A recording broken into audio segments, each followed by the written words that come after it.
Everyone, welcome to Vision Study Hub. और आज हम लोग डिस्कस करेंगे कोऑर्डिनेट ज्योमेट्री में एक्सरसाइज 7.2 के बारे में।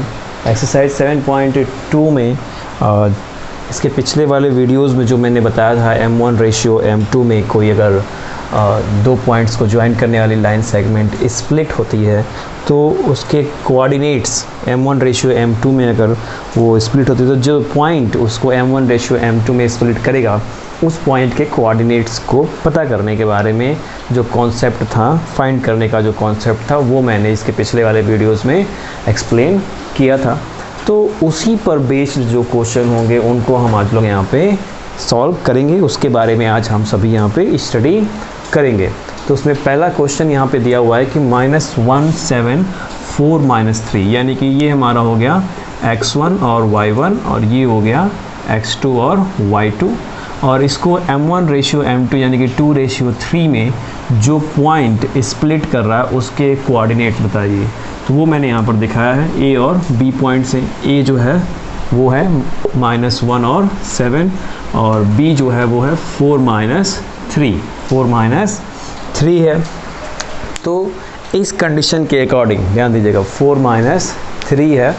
तो इस कंडीशन के अकॉर्डिंग यहाँ पे D पॉइंट जो है इसको 2 रेशियो 3 में स्प्लिट करता है। तो वो पॉइंट क्या हो गया, D पॉइंट। तो D पॉइंट के कोऑर्डिनेट्स हमको पता करने हैं। तो उसका जो फॉर्मूला है उसको हम लोगों ने नाम दिया था सेक्शन फार्मूला। क्या नाम दिया था? Section formula. याद रखिएगा इसको, एक बार फिर से मैं यहाँ पे नेम ले रहा हूँ। सेक्शन फार्मूला उसको हम लोग कहते हैं। अब ये सेक्शन फार्मूला कैसे इस पॉइंट के कोऑर्डिनेट्स पता करता था, ध्यान दीजिएगा। dxy इक्वल हो जाएगा m1 x2 plus m2 x1 upon m1 plus m2 कामा m1 y2 plus m2 y1 upon m1 plus m2। ये इसके कोऑर्डिनेट्स फाइंड करने का फॉर्मूला हुआ करता था। तो फिलहाल यहाँ पे m1 x2 m2 x1 जो भी है वो सब आपको यहाँ पे पता है। तो यहाँ पे पुट करते हैं। m1 है आपका 2 इंटू x2 कितना है 4, 2 इंटू 4 प्लस m2 3 है इंटू x1 -1 है अपॉन m1 प्लस m2 यानी कि 2 प्लस 3 कामा m1 y2 यानी कि 2 इंटू -3, 2 इंटू -3 प्लस m2 कितना है 3 है। तो 3 इंटू y1 7 है अपॉन 7 और नीचे 2 प्लस 3 हो जाएगा कुछ इस तरह से। अब इसको कैलकुलेट करना है। कैलकुलेट करने के बाद ये कुछ इस तरह से हो जाएगा। 2 इंटू 4 8, 3 इंटू -1 -3 अपॉन 5 कामा 2 इंटू -3 -6 हो गया, 3 इंटू 7 21 हो गया अपॉन 2 प्लस 3 5 हो गया। तो इसको कुछ इस तरह से राइट कर सकते हैं। 8 में से 3 गया, 5/5 हो गया, ये 5/5 कामा यहाँ सब्ट्रैक्ट हुआ तो हो गया 15/5, यानी कि आपको वैल्यू मिल गई 5 से 5 डिवाइड किए तो 1 मिला, 5 से 15 को डिवाइड किए तो 3 मिला। 1 और 3 यही dxy x और y का कोऑर्डिनेट है D पॉइंट का। ध्यान दीजिएगा, इसी dxy का कोऑर्डिनेट है 1 3, ये यहाँ पर D पॉइंट का कोऑर्डिनेट 1 और 3 मिला। यानी 1 3 किस क्वाड्रेंट में मिला है? फर्स्ट क्वाड्रेंट में। ध्यान दीजिएगा, फर्स्ट क्वाड्रेंट में मिला है। दोनों पॉजिटिव हैं, इसका मतलब कहाँ है? फर्स्ट क्वाड्रेंट में ये पॉइंट है जो कि उस लाइन सेगमेंट को स्प्लिट करता है 2 रेशियो 3 में। तो कुछ इस तरह से फाइंड होगा क्वेश्चन नंबर 1 का सॉल्यूशन। इस सॉल्यूशन को बहुत ध्यान से देखिए और बहुत अच्छे से समझ लीजिए, ताकि इसी के अकॉर्डिंग या यूँ कहें कि इसी पर बेस्ड या इसी से मिलते जुलते बहुत सारे पॉइंट्स आपको इसके आने वाले क्वेश्चंस में मिलेंगे। तो इस सॉल्यूशन को बहुत ध्यान से देखिए और pause the video and note down. अब सॉल्व करते हैं क्वेश्चन नंबर 2 को। क्वेश्चन नंबर 2 में दिया हुआ है कि दो पॉइंट्स हैं A और B। A का कोऑर्डिनेट है 4 और -1, B का कोऑर्डिनेट है -2 -3। अब इस AB को मिलाने वाली जो लाइन सेगमेंट है उसको ट्राई सेक्शन में स्प्लिट किया गया है। ध्यान दीजिएगा, ट्राई सेक्शन में यानी कि 3 पार्ट्स में स्प्लिट कर दिया गया। और 3 पार्ट्स में जब स्प्लिट किया गया है तो उसमें कुछ इस तरह से हुआ। ये आपका पहला पार्ट, ये दूसरा और ये तीसरा, फर्स्ट सेकेंड और थर्ड, 3 पार्ट हो गए। तो पहला पार्ट आपका है BC, दूसरा पार्ट है आपका CD और थर्ड पार्ट है AD, करेक्ट। तो 3 पार्ट्स में डिवाइड हो गए, 3 पार्ट्स में ये स्प्लिट हो गए, ट्राइसेक्शन वाली कंडीशंस को कंप्लीट कर लिए। स्टोरी ये है, क्वेश्चन ये है यहाँ पे कि C और D पॉइंट का कोऑर्डिनेट क्या होगा, C और D पॉइंट का कोऑर्डिनेट क्या होगा, ध्यान दीजिएगा। तो C और D पार्ट का कोऑर्डिनेट मालूम करने के लिए सबसे पहले हमें क्या मालूम होना चाहिए, M1 रेशियो M2, ये बात हमें मालूम होना चाहिए कि C पॉइंट के लिए M1 रेशियो M2 क्या है और D पॉइंट के लिए M1 रेशियो M2 क्या है, ये दोनों बातें हमको पता होनी चाहिए। तो फिलहाल ध्यान से देखिए, इसीलिए मैंने आपको बताया कि ये 1 है, ये 2 है और ये 3 है। डन। ये जब आपको कंफर्म हो गया कि ये 1, 2 और 3 पार्ट्स हैं, कुछ इस तरह से काउंट करेंगे हम लेफ़्ट टू राइट। फिलहाल लेफ़्ट टू राइट काउंट करें, राइट टू लेफ़्ट काउंट करें, उससे कोई मैटर नहीं है, बस बता दे रहा हूँ मैं यहाँ पे। तो C पॉइंट के लिए M1 रेशियो M2 हो जाएगा, ध्यान दीजिएगा, M1 रेशियो M2 हो जाएगा। ये यहाँ से 1 और इधर का कितना हो गया, 2 पार्ट। डन है। तो M1 रेशियो M2 हो जाएगा 1 रेशियो 2, किसके लिए, C के लिए, ध्यान दीजिएगा, C के लिए, राइट। अब इसको मैं इरेज कर दे रहा हूँ, ये यहाँ से इरेज डाउन हो गया। अब आते हैं D पॉइंट के लिए, ध्यान दीजिएगा। तो D पॉइंट पे जब जाएंगे तो इधर आपको कितना मिल रहा है, 2, डन, और इधर आपको सिर्फ 1 मिल रहा है। तो इसके लिए M1 रेशियो M2 हो गया 2 रेशियो 1, राइट है, याद रहेगा ये।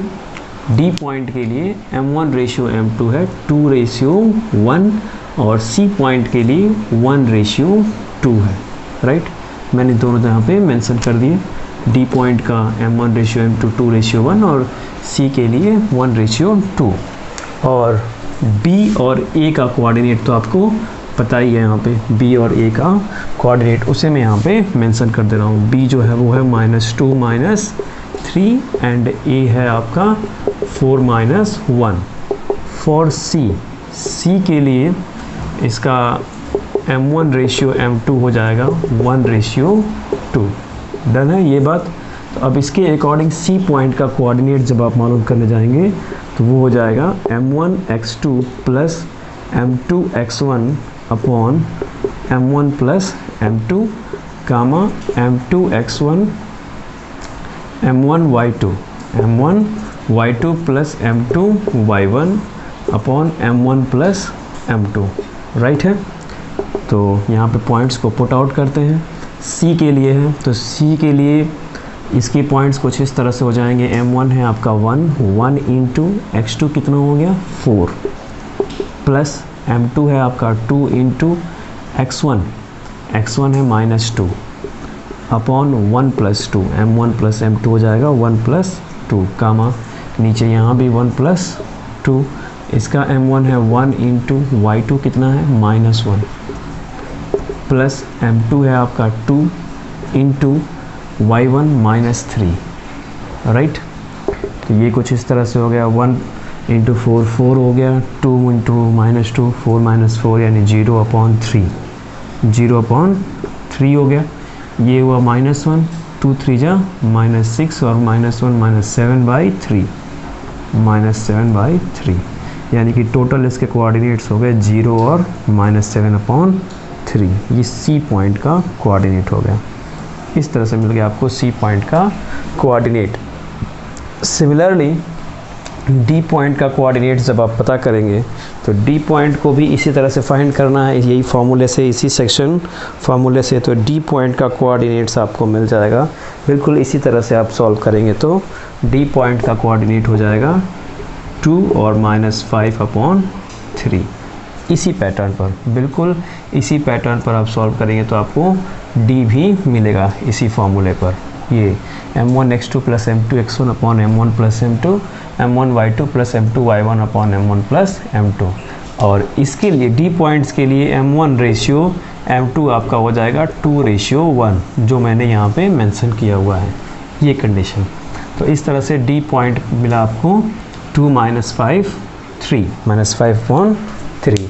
तो इसको याद रखिएगा कैसे मैंने सी पॉइंट का कोऑर्डिनेट्स पता किया, कैसे डी पॉइंट्स का कोऑर्डिनेट पता किया गया। ये क्वेश्चन बहुत ही इंपॉर्टेंट है एग्जामिनेशन के अकॉर्डिंग, कॉम्पिटिटिव लेवल पर भी और एकेडमिक लेवल पर भी, आपके बोर्ड एग्जामिनेशंस के लिए भी। तो अगर ये स्टोरी आपको समझ में आ गई है तो इसके अकॉर्डिंग आप क्वेश्चन नंबर 3 को भी सॉल्व कर सकते हैं। क्वेश्चन नंबर 3 में स्टोरीज़ दी गई हैं, लैंग्वेज की स्टोरीज़ हैं, तो उस स्टोरीज़ में आपको सिर्फ कोऑर्डिनेट्स पता करने हैं। कोऑर्डिनेट्स आपको मिल जाएंगे तो उसके अकॉर्डिंग आप वैल्यू वहाँ पे पता कर लेंगे। तो क्वेश्चन नंबर 3 भी बिल्कुल सेम इसी पैटर्न पर सॉल्व होगा। क्वेश्चन नंबर 3 भी अगर उसके बाद भी आपको नहीं आता है सॉल्व करना तो आप इसी वीडियो के कमेंट बॉक्स में मैसेज कर सकते हैं। अब सॉल्व करते हैं क्वेश्चन नंबर 4 को। क्वेश्चन नंबर 4 में दिया है कि 2 पॉइंट्स हैं ए और बी, ये मैं अपने पास से मेंशन कर दे रहा हूँ, ए और बी। ए है आपका -3 10, बी है आपका 6 और -8। ये पॉइंट्स जो है स्प्लिट हो गया है और उस स्प्लिटिंग पॉइंट का कोऑर्डिनेट्स हैं -1 और 6, यानी कि x और y। x और y ये है, ये आपका x1 y1 है, ये आपका x2 y2 है। तो सेक्शन फार्मूला के थ्रू उसमें एक रेशियो दिया जाता है कि किस रेशियो में उस पॉइंट ने स्प्लिट किया है। जैसे कि मान लेते हैं ये लाइन सेगमेंट है, ये a है, ये b है और ये आपको c मिला। c का कोऑर्डिनेट्स दिया हुआ है -1 और 6, -1 और 6। a का कोऑर्डिनेट है -3 और 10, करेक्ट ना, और बी पॉइंट का कोऑर्डिनेट है 6 और -8।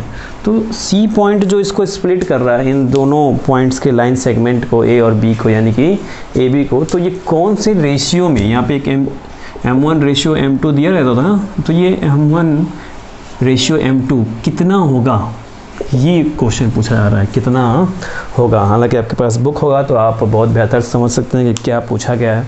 तो हम यहाँ पर लेट करेंगे कि m1 रेशियो m2 जो है वो है k रेशियो 1। क्या है? k ratio 1। k रेशियो 1 ही लेट किया जाता है हमेशा, इस बात को याद रखिएगा कि जब कभी भी आपसे रेशियो के बारे में क्वेश्चन पूछा जाए तो वहाँ पे m1 रेशियो m2 जो होता है वो होता है k रेशियो 1, यानी m1 की वैल्यू k और m2 की वैल्यू 1। तो सेक्शन फार्मूला जो होता है उसके थ्रू हम यहाँ पे k रेशियो 1 की वैल्यू पता करने जाएंगे। तो बाय फार्मूला के थ्रू जाएंगे। फार्मूला कौन सा है? सेक्शन फार्मूला, यानी कि -1 और 6, सी पॉइंट मैंने इसको नाम दिया, इक्वल हो जाएगा आपका m1 x2 plus m2 x1 upon m1 plus m2 कामा m1 y2 plus m2 y1 upon m1 plus m2। ये कंडीशन होती थी, यानी -1 इक्वल होगा इसके और 6 इक्वल होगा इस y वाले कोऑर्डिनेट्स के। तो यहाँ तक बात समझ में आ रही है। तो ये हो गया आपका c-1 6 इक्वल, ध्यान दीजिएगा, c-1 6 इक्वल। तो अब जरा इसको थोड़ा सा मैं स्प्लिट कर ले रहा हूँ अलग अलग। तो यहाँ पे लिख दे रहे हैं -1 इक्वल m1 x2। तो m1 कितना है? k है, m1 है k, और x2 कितना है आपके पास? 6 है, तो k इंटू 6 प्लस m2 है आपके पास 1, ध्यान दीजिएगा यहाँ पे m2 है 1 और x1 है -3, तो 1 into -3 upon k plus 1, right. तो -1 इक्वल ये हो गया 6k minus 3 upon k plus 1। तो क्रॉस मल्टीप्लाई करेंगे तो ये हो जाएगा कुछ इस तरह से, ध्यान दीजिएगा। क्रॉस मल्टीप्लाई होने के बाद इसकी कंडीशन मैं यहाँ पे एक्सप्लेन कर रहा हूँ। ये हो गया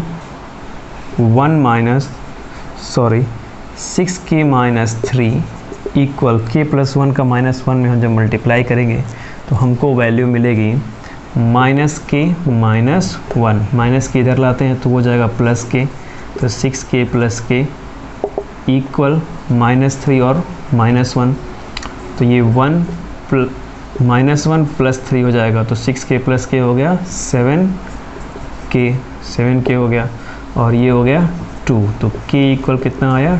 2/7। k की वैल्यू मिल गई 2/7, ध्यान रखिएगा। अब जब k की वैल्यू 2/7 मिल गई है तो यही हमारा रेशियो है, यहाँ पे क्या था, इस k को हम ये k इक्वल 2/7 जो लिखा है तो इसे k/1 कह सकते हैं ना, और k/1 कह सकते हैं तो k रेशियो 1 भी कह सकते हैं, तो इक्वल 2:7 भी, यानी कि यही 2:7 क्या है, m1 रेशियो m2 है। इसी रेशियो में ये C पॉइंट ने इस AB को स्प्लिट किया है, 2:7 में इसको स्प्लिट किया है। तो इस तरह से फाइंड करेंगे K की वैल्यू। ज़रूरी नहीं कि Y कोऑर्डिनेट्स को भी इक्वल दिखा करके किया जाए, किसी भी एक कोऑर्डिनेट्स को इक्वल दिखा करके आप सॉल्व करेंगे तो आपको K की वैल्यू फाइंड हो जाएगी। You would get the value of K if you put the value according to या इक्वलिटी टू x कोऑर्डिनेट्स के इक्वल वैल्यू को शो करने पर आपको k की वैल्यू मिल जाएगी। तो ये था क्वेश्चन नंबर 4 का सॉल्यूशन। सेम इसी पैटर्न पर क्वेश्चन नंबर 5 का भी सॉल्यूशन होगा। ध्यान दीजिएगा, क्वेश्चन नंबर 5 का सॉल्यूशन सेम इसी पैटर्न पर होगा। तो अगर आपको क्वेश्चन 4 का सॉल्यूशन बहुत ही बेहतर तरीके से समझ में आ गया है तो क्वेश्चन 5 का सॉल्यूशन भी आप इसी पैटर्न पर बहुत ही ईजीली तरीके से कर सकते हैं। सॉल्व करते हैं क्वेश्चन नंबर 6 को। क्वेश्चन नंबर 6 में एक पैरेललोग्राम दिया है जिसके वर्टिसेस हैं ए बी और सी और डी। ए बी सी और डी के कोऑर्डिनेट्स यहाँ पे दिए गए हैं। ए का कोऑर्डिनेट्स है 1 2, बी का कोऑर्डिनेट्स 4y, सी का x और 6 और डी का 3 और 5, ये यहाँ पे मैंने मेंशन कर दिया है। अब इसके डायगोनल्स को भी मैंने इसमें ड्रॉ कर दिया पैरेललोग्राम के, तो वो दोनों डायगोनल्स एक दूसरे को O पर इंटरसेक्ट करते हैं। आपको मालूम है कि पैरेललोग्राम के डायगोनल्स क्या होते हैं, इक्वल होते हैं। Diagonals of parallelogram are equal, ये प्रॉपर्टीज़ हम लोगों ने स्टडी की हुई है।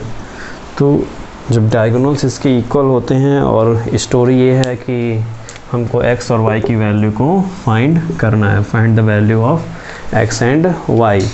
तो डायगोनल्स जब इक्वल होंगे तो यहाँ पे O जो है वो मिड पॉइंट का काम करेगा, BD के लिए भी और AC के लिए भी। तो मिड पॉइंट का जो थ्योरम होता है, ध्यान दीजिएगा, मिड पॉइंट थ्योरम कैसे फाइंड करते हैं। मिड पॉइंट थ्योरम वो वाला थ्योरम नहीं, ये डायरेक्ट कैलकुलेशन वाला थ्योरम की हम बात कर रहे हैं। यानी कि इसके अकॉर्डिंग जाएंगे तो x1 + x2/2 और y1 + y2/2, ये वाली कंडीशन होती है। x1 + x2/2, y1 + y2/2 mid point formula होता है। तो इसके अकॉर्डिंग हम वैल्यू को फाइंड करेंगे। तो आइए फाइंड करते हैं। फर्स्ट नंबर कि O is the mid point of AC। O जब AC का मिड पॉइंट है तब O के कोऑर्डिनेट्स क्या हो जाएंगे, coordinates of O, coordinates of O equal क्या हो जाएगा, ध्यान दीजिएगा, 1 + x/2, 1 + x/2, कामा 2 + 6/2, यानी ये हो गया 1 + x/2, कामा 2 + 6 8/2 यानी कि 4, करेक्ट। इसे इक्वेशन 1 मान लीजिए। सेम इसी तरह से O is the mid point of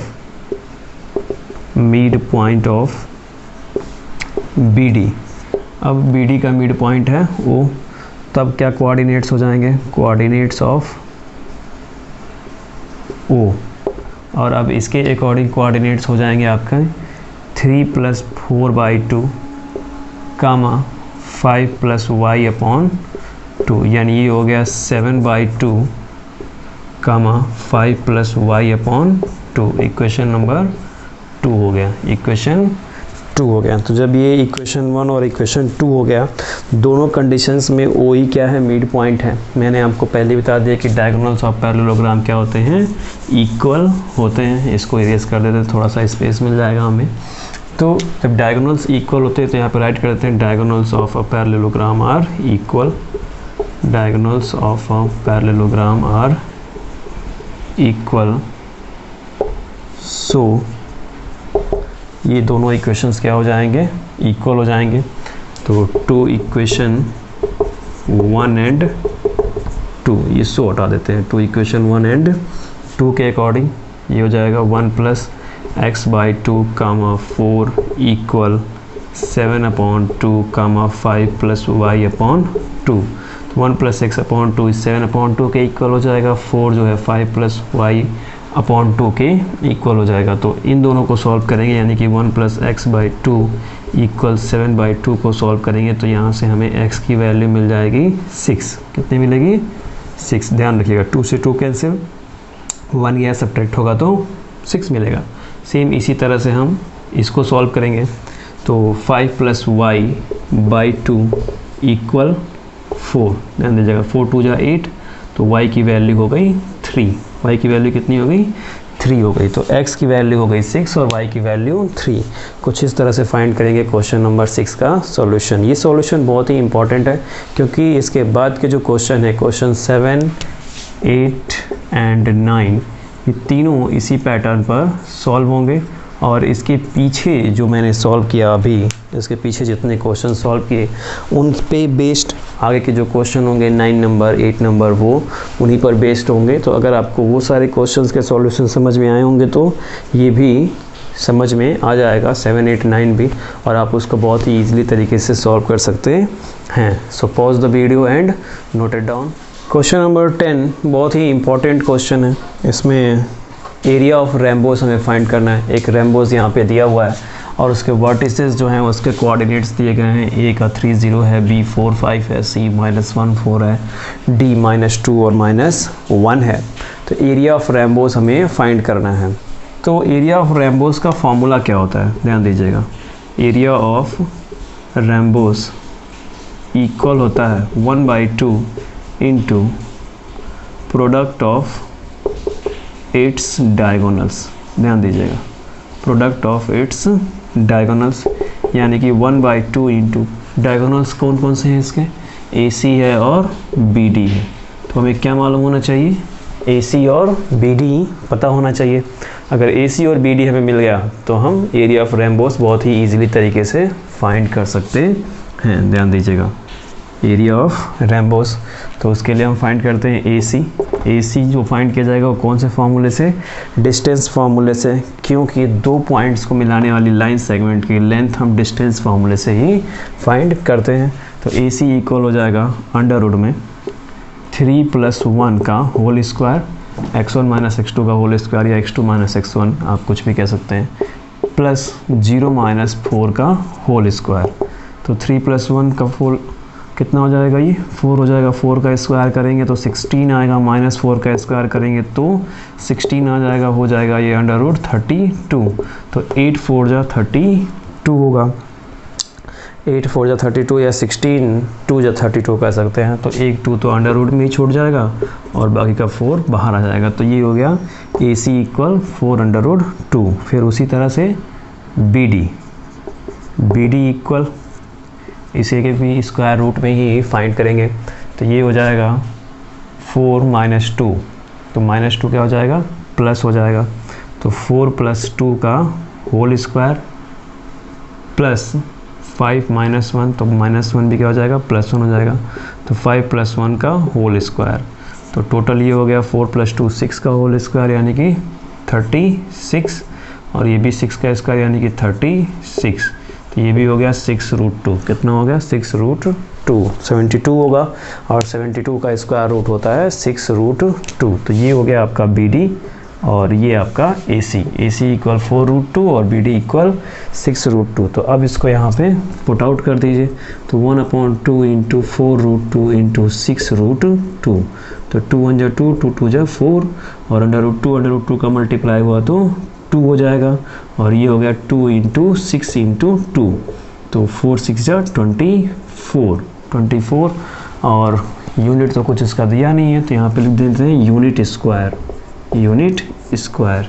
ये इसका एरिया हो जाएगा, एरिया ऑफ रेम्बोस ABCD भी यहाँ पे मेंशन कर दे रहे हैं। ABCD जो रेम्बोस है इसका एरिया हो गया 24 यूनिट स्क्वायर। कैसे मैंने फाइंड किया, इस वीडियो को बहुत ध्यान से देख लीजिए, पॉज करके नोट डाउन कर लीजिए।